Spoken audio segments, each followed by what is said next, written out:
மனைவி பூர்ணி கண் விழிக்கும் போது காலம் அழகாக தான் இருந்தது. பூர்ணிக்கு வழக்கம் போல பம்பரமாக ஆடி ஓடி உழைத்து மகனையும் மகளையும் கல்லூரிக்கு அனுப்பிவிட்டு ஓய்வெடுக்க நினைக்கையில்தான் காலிங் பெல் சத்தத்துடன் அவளை கலங்க வைக்கவே வந்தது ஏர்மயில் தபால் ஒன்று.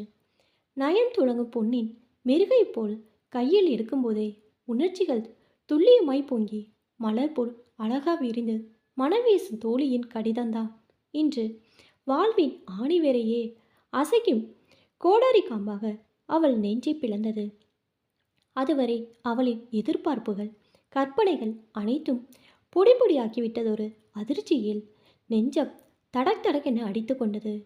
காலம் முழுதும் அவனுடன் சேர்ந்து வாழும் யோகம் கிட்டப் போகிறது என்று கனவுகளில் மிதந்து கொண்டிருந்தவளுக்கு எத்தனை பெருத்த வீழ்ச்சி! மனம் தேய்ந்து போனால் பூரணி கண் இமைகளை நனைத்து கண்ணீரை சற்றென்று தடுத்து கொண்டாள். தோழி சொல்வது உண்மையாக இருக்குமா? பிரசாத் அப்படிப்பட்டவர் அல்லவே. பெற்றவர் உறவுகளை எதிர்த்து என்ன இதய சிம்மாசனத்தில் ஏற்றியவராச்சே. அவரா வெளிநாட்டில் வேறு ஒரு பெண்ணுடன் தொடர்பு கொண்டிருப்பார்? நம்ப முடியவில்லையே. ஆனால் தோழியையும் நம்பாமல் இருக்க முடியவில்லையே. பணம் சம்பாதிக்கதான வெளிநாடு போனார். வேறொரு பெண்ணையுமா சம்பாதிக்க போனார்? கேள்விகள் சுளித்து சுளித்து அவளையே இன்று சுழல வைத்தன. அவரை சொல்லி குற்றமில்லை.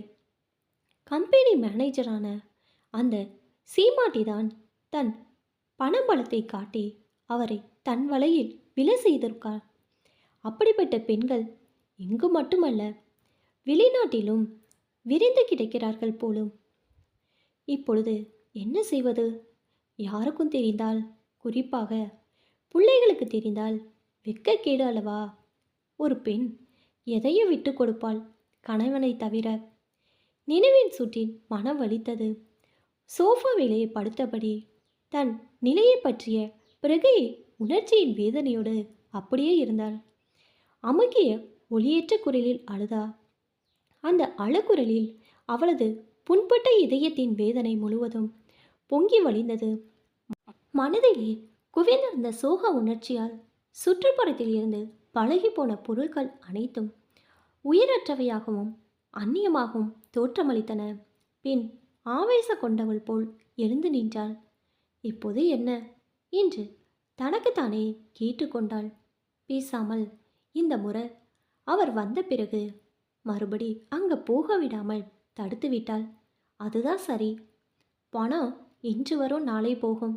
அதற்காக கணவனையா விட்டு கொடுக்க முடியும்? நல்ல வேளை சமயத்தில் இந்த விவரத்தை எழுதினாள் தோழி. அவர் வர இன்னும் ஒரு வாரம் இருக்கிறது. வரட்டும். ஒரு முடிவுக்கு வந்தவளாய் எழுந்து தன் வீட்டு வேலைகளில் ஈடுபட்டாள்.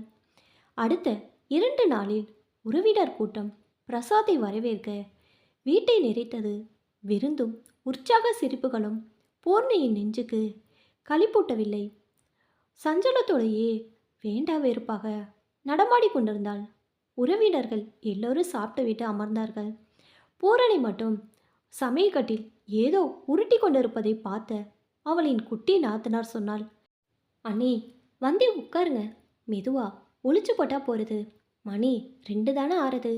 பூரணி ஒருவித மனசுமையுடன் மரியாதைக்காக அவர்களுடன் வந்து அமர்ந்தாள். ஏன் அண்ணி? அண்ணன் இந்த தடவை என் கணவருக்கு ஒரு எலக்ட்ரிக் ஷாப் வைத்து தரதா எழுதியிருக்கு என்றாள் உற்சாகத்துடன். அதற்குள் பூர்ணியின் தகப்பனார் குறுக்கிட்டார். ஆமாம்மா, மாப்பிள்ளை உன் தங்க மைத்திலி கல்யாண செலவை தானே ஏற்றுக்கிறதாவும் மாப்பிள்ளை பாருங்கன்னு எழுதியிருக்கிறார்மா. மைத்துனர் சாரங்கன் எனக்கு எப்படியாவது லஞ்சம் கொடுத்து இன்ஜினியர் சீட்டு வாங்கிடலான்னு உறுதியாக எழுதியிருக்கார் அண்ணி. மகனும் மகளும் தங்களுடைய எதிர்பார்ப்புகளையும் வெளிமலர மலர சொன்னார்கள். ஆளுக்கு ஆளு தங்கள் அபிலாசங்களையும் எதிர்பார்ப்புகளையும் பூரணியின் கொதிப்பை அறியாமலேயே கொட்டி கொண்டிருந்தார்கள். அவளால் எல்லோருக்கும் முன்னால் அழ முடியவில்லை. இவர்களில் ஒருவரையாவது அவர் நல்லபடி வர வேண்டுமே என்று கவலைப்படுகிறார்களா? இவர்களுக்கு வேண்டியதெல்லாம் அவரின் சம்பாத்தியம். என் உணர்வுகளை யாராவது உணர்கிறார்களா? அவள் உள்மனம் வேதனையோடு முணுமுணுத்தது. உண்டு கொழுத்து மதர்த்து போன உதவாக்கர மனிதர்களின் முட்டாள்தனமான நப்பாசைகளை எல்லாம் பூர்த்தி செய்து வைப்பதற்காக அவருடைய உழைப்பையும் என் வாழ்க்கையையும் பயண வைப்பதா? மௌனமாக அமர்ந்திருந்த பூர்ணியிடம் அவளின் என்ன ஓட்டத்தை அறியாமலே நாத்தனார் சொன்னாள், என்னவோ அண்ணி, நீங்க தான் எங்கள் குடும்பத்துக்கெல்லாம் விலக்கீட்டி வைக்கிறீங்க. பற்றில்லாத பந்தங்களே என் விலக்கி வித்துட்டல்ல, உங்கள் விலக்கி ஏற்றி வைக்கிறேன். மனசுக்குள்ளேயே குமரினாள் பூரணி. அத்துடன் நில்லாது குரூரமாக மற்றவர்களை ஆள பார்க்க எண்ணினாள். எனக்கு எழுதிய லெட்டரில் எல்லோருக்கும் ஆசை காட்டிவிட்டேன். அதை நிறைவேற்ற முடியாது போல் இருக்கு. மறுபடி நான் வெளிநாடு போவதாக இல்லை. உன் பக்கத்திலேயே இருக்க விரும்புகிறேன் என்று கடிதம் எழுதியிருந்தார். உண்மையாகவா? ஏக குரலில் அதிர்ந்தார்கள் எல்லோரும். பூரணி ஒரு கணம் எல்லோருடைய முகத்தையும் ஊடுருவி பார்த்தாள். அப்பட்டமான ஏமாற்றம் அனைவரது முகத்தையும் இருட்டாக்கி இருந்தது. அனைவரும் முகத்தை தூக்கி வைத்து கொண்டு அமர்ந்திருந்தார்கள். பூரணிக்கு அதை தாங்கிக் கொள்ள முடியவில்லை. உற்சாகமின்றி உறவினர்கள் நெருப்பின் மேல் அமர்ந்தது போல் 2 நாட்கள் அமர்ந்திருந்தார்கள். பிரசாத் ஏளனமான ஜாமான்களோடு வந்து சேர்ந்தான். அவனை பார்த்ததும் தான் உறவினர்கள் அனைவருக்குமே உற்சாகம் வந்தது. அவன் சொன்னபடியே எல்லாருக்கும் பண உதவி செய்ததும் எல்லையற்ற மகிழ்ச்சியோடு பூரணியையும் பிரசாத்தையும் வாழ்த்தி சென்றார்கள். பூரணி சிந்தித்து பார்த்தாள். தன்னிடம் அவன் காட்டும் அன்பில் எல்லளவும் குறையவில்லை. அது போதும் அவளுக்கு. அவனால் மற்றவர்களுக்கு நன்மை கிடைக்கும்னா அதை தடுக்க அவளுக்கு என்ன உரிமை இருக்கிறது? அவனாக அவளிடம் வெளிநாட்டு பெண்ணை பற்றி பேசவில்லை. தானாக அதை கேட்டு ஏன் அவனையும் துன்புறுத்தி தன் இன்பத்தையும் கெடுத்து கொள்ள வேண்டும்? அதிலும் இந்த செயலுக்காக நான் கணவரை வெறுத்தால் அவரிடம் எனக்கு அன்பு இல்லை என்றல்லவா ஆகிவிடும். எதனாலும் கசந்து போகாமல், எதனாலும் வெறுப்படையாமல், எதையும் ஏற்று எல்லாவற்றுக்குமாக படர்ந்து விரிவதுதான அன்பு. ஒரு முடிவுடன் தோழிக்கு பின்வருமாறு கடிதம் எழுதினாள். அன்புள்ள மீனா, தக்க சமயத்தில் எனக்கு கடிதம் எழுதி உண்மை நிலைமையை தெரிவித்திருந்தாய். மிக்க நன்றி. என்ன செய்வது?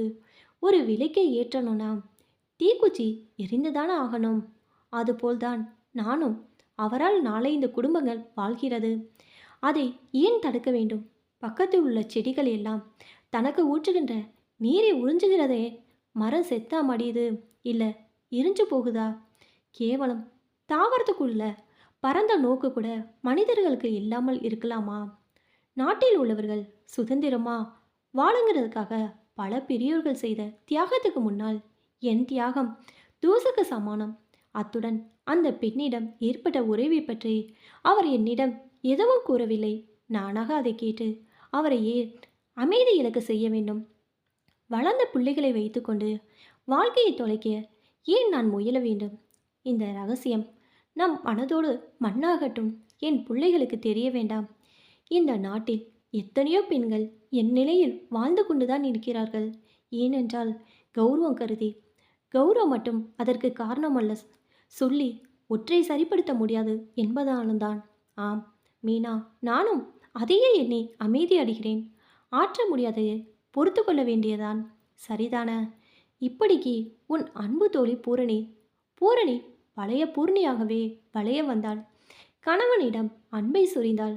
வேண்டாத பழைய நினைவுகளை தூர எறிந்தாள். இயல்பாக வாழ்க்கை தேறி உருட்டினாள். பிரசாத் 6 மாதம் முதல் மனைவியோடு கழித்துவிட்டு 2வது மனைவியை பார்க்க வெளிநாடு புறப்பட்டு சென்றான். மறுபடி ஆத்திரமும் கோபமும் அவளை அழுக்களித்தது. இருப்பினும் பிள்ளைகளை முகத்தை கண்டு ஆறுதலாகி போனாள். வேறு என்ன செய்ய முடியும் அவளால்?